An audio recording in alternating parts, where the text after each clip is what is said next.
When I was in elementary school, the last day before the holiday vacation, the whole school would gather for an assembly. The chorus would sing, the band and the orchestra would play. Our teachers would do silly skits, and the whole school would sing the 12 Days of Christmas. Each grade was assigned a portion of the song to sing. It would get loud in the all-purpose room because we weren't really singing. It was more like shouting, and I loved every moment of it.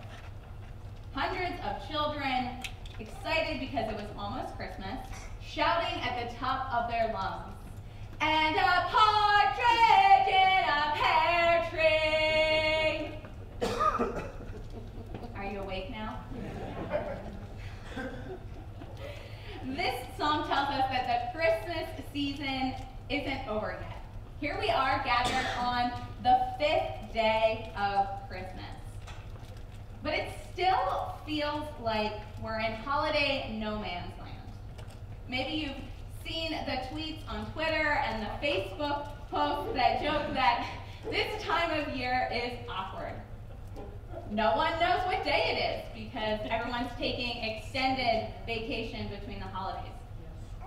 Some people call it the longest Sunday ever. Or maybe you've already started cleaning up. That's why the day after Christmas is called Boxing Day in the UK.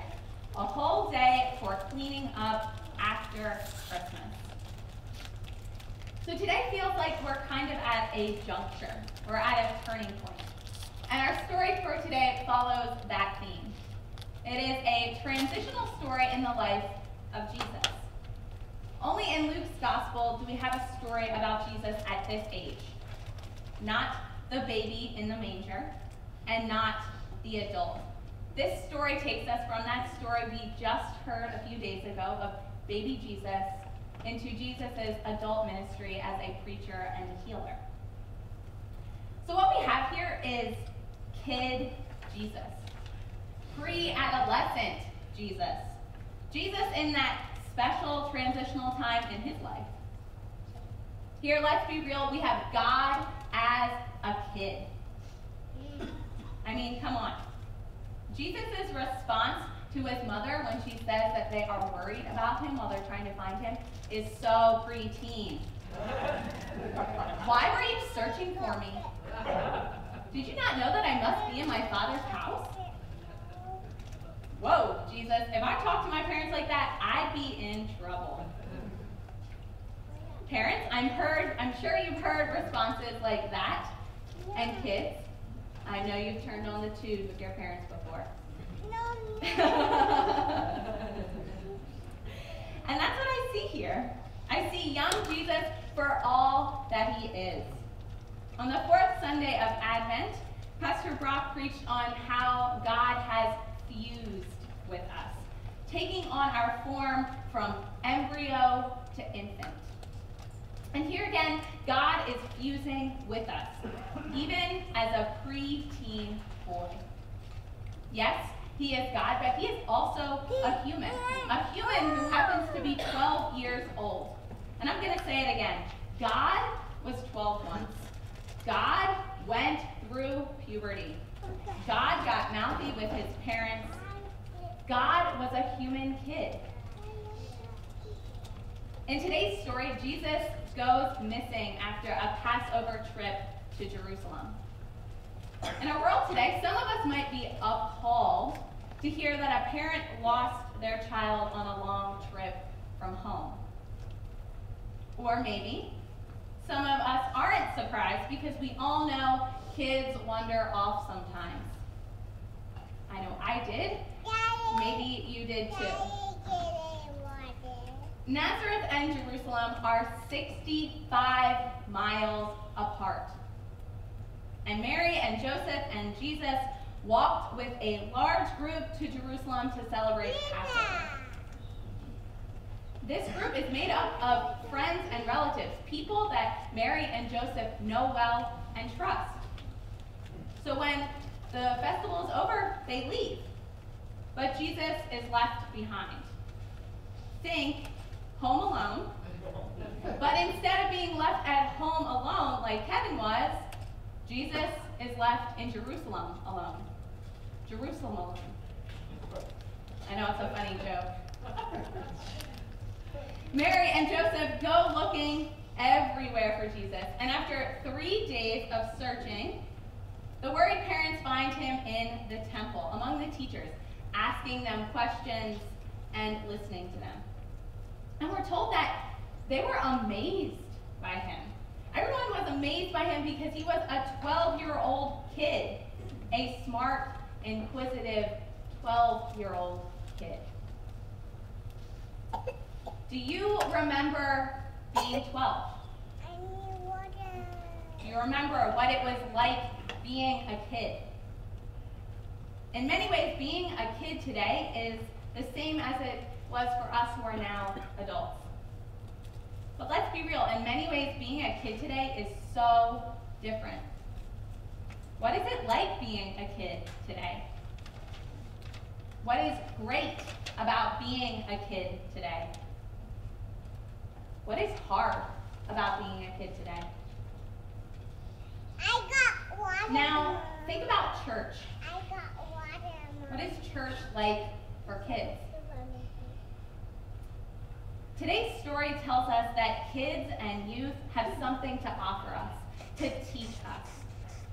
And standing up here today, I want every kid, every young person to hear me say that your voice matters. You have something to offer this community. You have gifts and talents, passions and skills. I want you to ask questions. I want you to have doubts.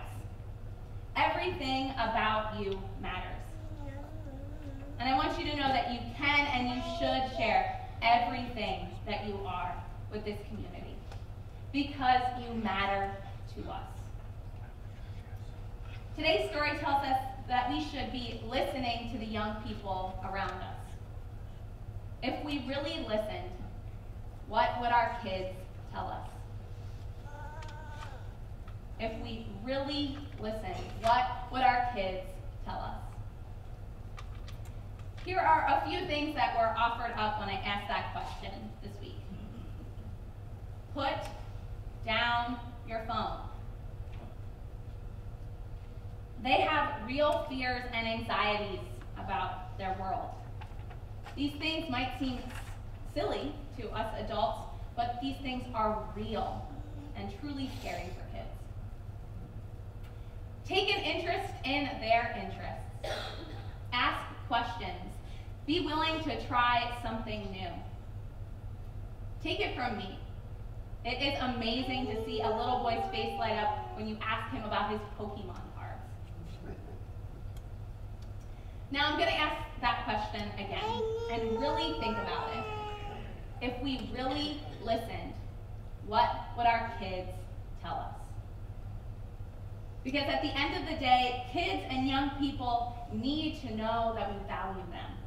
We value their voices. We value everything that they are.